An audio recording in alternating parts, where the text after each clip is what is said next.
O Reino de Deus chegou a Angola no início da década de 90. Na bagagem, os missionários do bispo Edir Macedo disseram aos angolanos que vinham ganhar almas, trazer conforto espiritual baseado na fé cristã, com foco na prosperidade de quem acreditar. O contexto sociopolítico de um país em guerra, com seu tecido social desestruturado, funcionou como mágica para o crescimento rápido da Universal em Angola.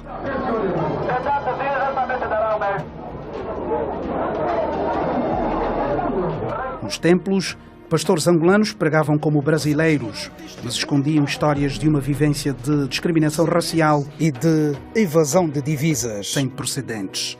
Vamos lá dizer, é um sistema. É pegar alguém, mandar algumas pessoas, dar esse dinheiro em mão para levar ao Brasil. O dinheiro saía de uma forma não declarada, nem ao governo, nem aos impostos. Era sair com dinheiro de uma forma como se estivesse a viajar. Na Igreja Universal nós fomos notando que o brasileiro tem primazia. Ele é missionário, vem aqui, se implanta, tem regalias. E o angolano, que muito faz, por exemplo, é colocado de parte. Nós vemos hoje rebeldes lá em Angola. Sempre houve rebeldes lá em Angola. Para este bispo brasileiro, fundador da Universal em Angola, o povo angolano merece o respeito da liderança brasileira da Universal, por tudo o que ajudou a erguer no mundo. Geralmente, quando a Igreja Universal no Brasil, elas dizem que os pastores angolanos são rebeldes, que os pastores angolanos não respeitam, as coisas não é bem assim.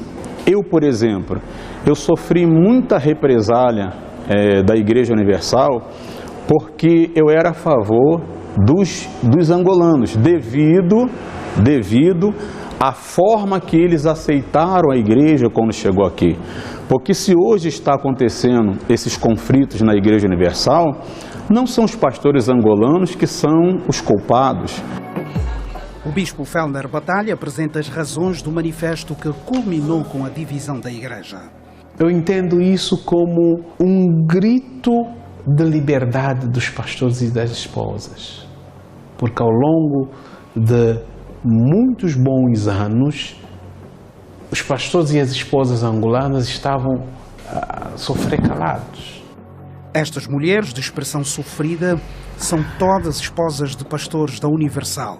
Todas elas dizem ter descido ao inferno por engravidar do próprio marido. Eu sabia que viriam as retaliações e porque eu tinha receio de... Foi o primeiro filho? Eu tinha muito receio de que o meu esposo fosse retalhado. Eu precisei esconder a minha gravidez por 6 meses. Eu trabalhei até os 9 meses com edemas que só Deus. O meu pé era como se fosse pé do elefante. Mas eu trabalhava tudo só pela graça. E o que nos sustenta aqui é a graça de Deus, Capinano. É a graça de Deus. Se eu não fosse isso, é muito complicado. Esta mulher alega que a pressão psicológica gerou uma depressão que culminou em aborto com 6 meses de gestação.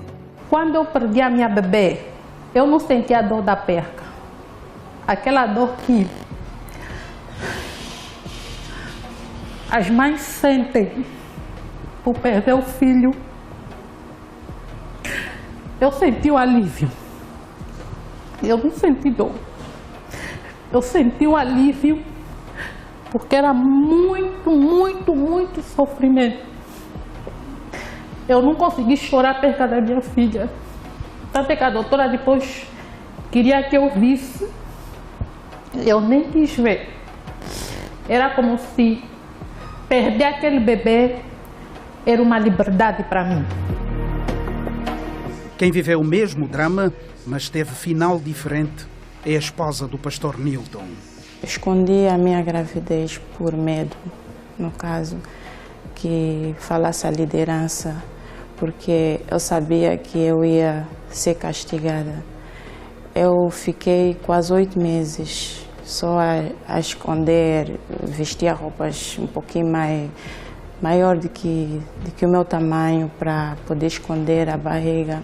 É um anjo que chegou na vossa vida. Desculpa, esse momento.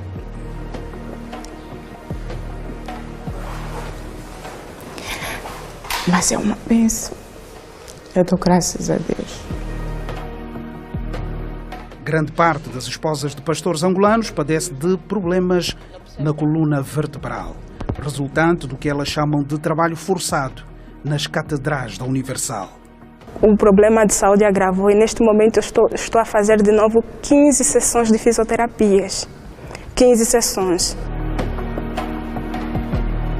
Ao deixarmos a Igreja Universal do Patriota, este jovem pastor abordou-nos e contou-nos que submeteu-se à vasectomia e hoje não sabe o que lhe reserva o futuro. Até hoje não sei se o que fizeram é irreversível ou não. Só sei que eu fui, cheguei lá, já tinha tudo preparado. Fizeram a operação e vim. Até hoje eu estou aqui, não sei. Pastor Douglas está aqui no Morro Bento essa hora. A igreja em conflito tem o seu líder retirado da parede e colocado no chão, como sinal de que vem aí uma reforma na Igreja Universal em Angola.